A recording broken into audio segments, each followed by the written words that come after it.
बहुत समय पहले की बात है, जब गौतम बुद्ध ने सिद्धि प्राप्त कर ली थी और वे बोधगया में ध्यान में मग्न रहते थे। एक दिन वे जंगल में घूमते हुए एक वन में पहुंचे। यह जंगल घना और शांत था। वहां के पेड़ पौधे, नदी और पक्षियों की आवाज उन्हें एक अद्भुत शांति का एहसास करवा रहे थे। वहीं एक बूढ़ा साधु बैठा हुआ था जो गहरे ध्यान में डूबा हुआ था। गौतम बुद्ध ने उसे देखा और उसके पास गए। उन्होंने साधु से पूछा, तुम यहाँ क्या कर रहे हो?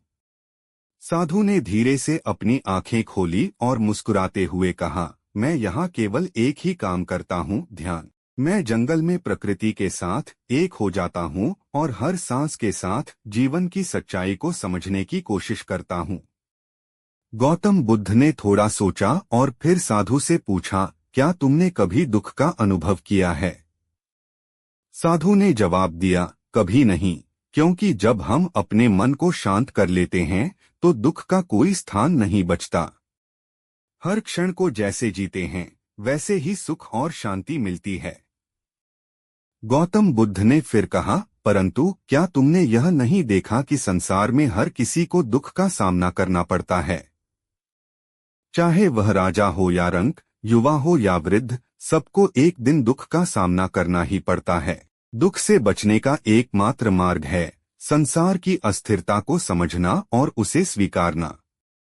साधु ने गंभीरता से कहा, मैं समझता हूँ, लेकिन मैं मानता हूँ कि जब हम ध्यान की गहराई में जाते हैं तो हम दुख को कम कर सकते हैं और जीवन को सहजता से जी सकते हैं।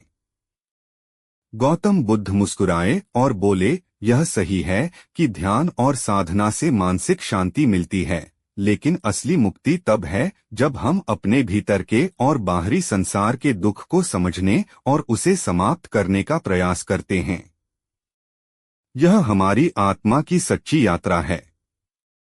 गौतम बुद्ध ने साधु से विदा ली और जंगल के और गहरे हिस्से में ध्यान लगाने के लिए चले गए। वे जानते थे कि केवल साधना और ध्यान से शांति तो मिल सकती है, लेकिन वास्तविक शांति और मुक्ति तभी संभव है जब हम जीवन के सच्चे उद्देश्य को समझें और उसे अपने जीवन में उतारें।